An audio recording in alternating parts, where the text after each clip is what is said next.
From MTN News, this is Montana This Morning. Last week we showed you a terrifying video that took place here along Highway 191. We have an update to that story and hear from those involved coming up. What's causing the drop in trout numbers in the Big Hole and other rivers? A scientist is ready to conduct an investigation to try to figure that out. I'm standing at the entrance of Buttermilk Trail outside of West Yellowstone, where just a week ago a woman was killed by a bear. I'm Kristen Merkel, and I speak to experts about the importance of being bear aware. I'm Megan Thompson, and coming right up, I'll tell you about an old Butte building that began as a mortuary, but it's getting a new life as an ice cream shop. Ooh. Spooky ice cream, I like it. Sweet spooks, I like it. All right, 6:32 on this Tuesday edition of Montana This Morning. Jay McDonald, Matt Elwell with you. We've been keeping an eye on the old Mining City monitor. We have. Air quality hasn't been the best. We're sitting at moderate, which is on a scale of 1 to 6, number 2. So it could be worse. 1 would be but it's good. not the best. No, that's right. Yeah. And we've been watching this and trying to keep people apprised to what's going on. There will be some changes. Air quality, not the best. Our temperature is actually very comfortable this morning in Butte. 49 degrees our temperature there, 61 in Bozeman.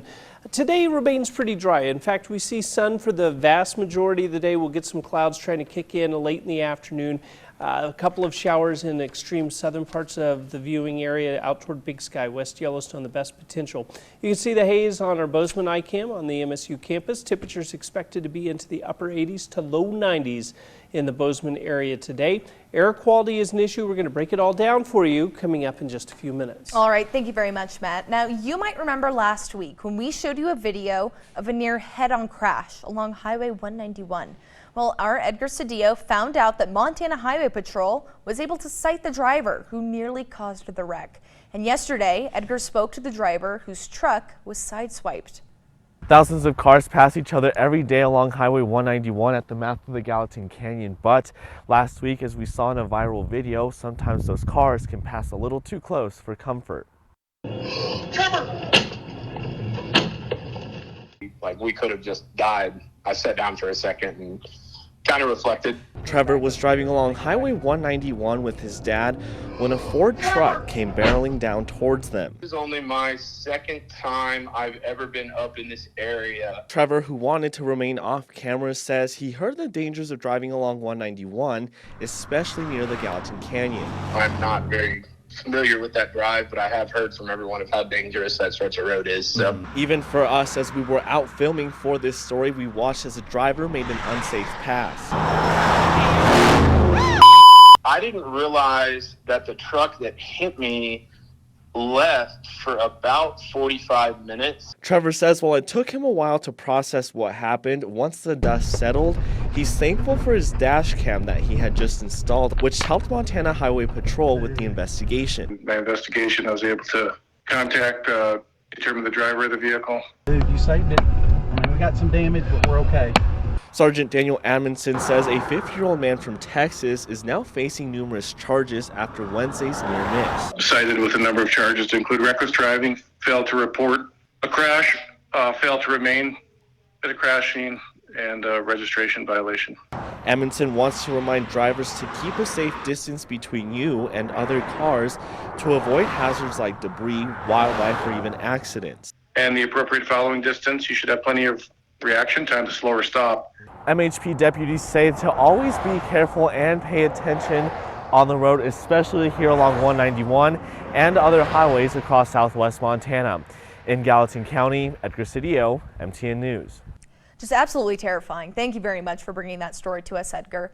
Now, a popular trail near West Yellowstone remains closed following last week's fatal grizzly bear attack. So far, FWP's attempts to trap the bear has been unsuccessful. MTN's Kristen Merkel updates the effort and shares some safety tips for anyone venturing into bear country. I'm standing at the entrance of Buttermilk Trail right outside of West Yellowstone. That is blocked off due to a woman that was attacked by a bear and killed just over a week ago. And with bears being such a large part of the Yellowstone ecosystem, it's always important to remember how to be bear aware. It appears based on the initial investigation that it was a surprise encounter and that it was a defensive bear. It was a female with cubs. 48-year-old Amy Adamson was running on Buttermilk Trail outside of West Yellowstone in the early morning hours of July 22nd when she was mauled by a grizzly bear. Her body was discovered by another hiker. A reminder, according to wildlife biologist Randy Scarlett, that healthy grizzly bears do not eat humans and the attack was a defensive one. Scarlett says bear traps were placed around the trail, but as of Monday morning, officials decided to pull the traps because the bear was not lingering in the area, although the trail still remains closed. There is a lot of use there, and it's really great bear habitat. It's very moist, a lot of diverse food resources, things like that. So there are quite a few bears in that area. People have had encounters with bears on that trail. It is a popular trail with ATVs and motorcycles, trail runners, hikers. Tut Fuentevilla, the Education Department curator at the Grizzly and Wolf Discovery Center, emphasizes the importance of being aware of your surroundings when recreating in bear territory. The more we're encroaching on their area, then the fewer options that animal might feel like it has to respond to us. That can add stress to the animal, and the more stress, the more defensive an animal is. Fuentevilla says you should always carry bear spray in the woods and know what times of day you'll see the most bear activity, especially in the summer. They'll be most likely to be active and tend to concentrate their activity early morning and late evening when it's cool. Now, unfortunately, if we're looking to go out and recreate, a lot of times we want to do the same thing, but in this area we should just be aware that that does mean that there is a greater risk of encountering wildlife at those early morning and late evening hours. Scarlett says the Buttermilk Trail area is expected to reopen in the near future, but officials still urge the public to be vigilant in the area after the closure is lifted. In West Yellowstone, Kristen Merkel, MTN News. Thank you very much, Kristen. Now the fish numbers in the Big Hole River are falling, and people want to know why. MTN's John Amy caught up with a scientist with ties to Montana Western in Dillon, who says he's going to work to find out. The group Save Wild Trout recently hired a scientist to conduct an independent investigation to try to determine what's causing the alarming drop in trout numbers in waterways in the Jefferson Basin, including the Big Hole River. Lots of work to do, lots of background reading, and really assembling a good team as well. Dr. Flynn is a Montana-born hydrologist and engineer with a background in water quality studies and plans to begin his research this summer and fall.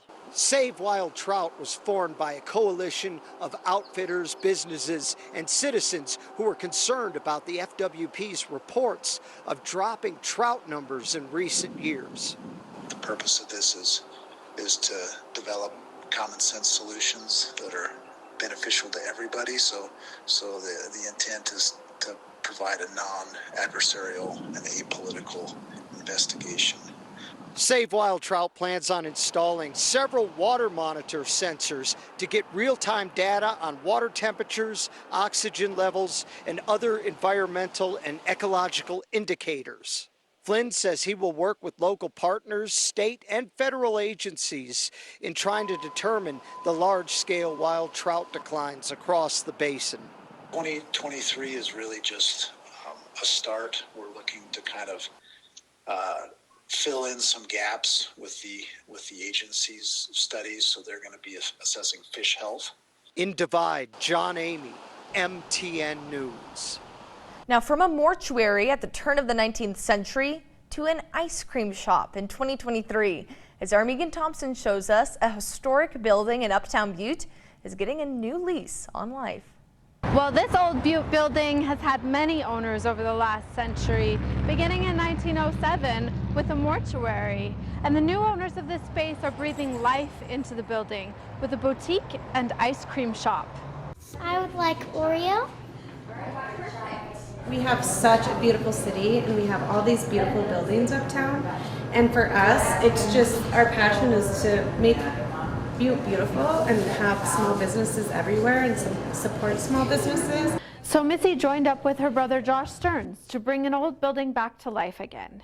It was originally a funeral home and later became a social club before the Stearns family took ownership.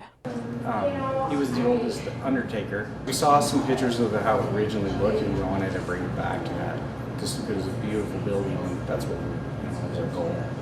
Josh says they brought back the hardwood floors, the original brick facade, and kept the original trim, while adding some components to modernize this space.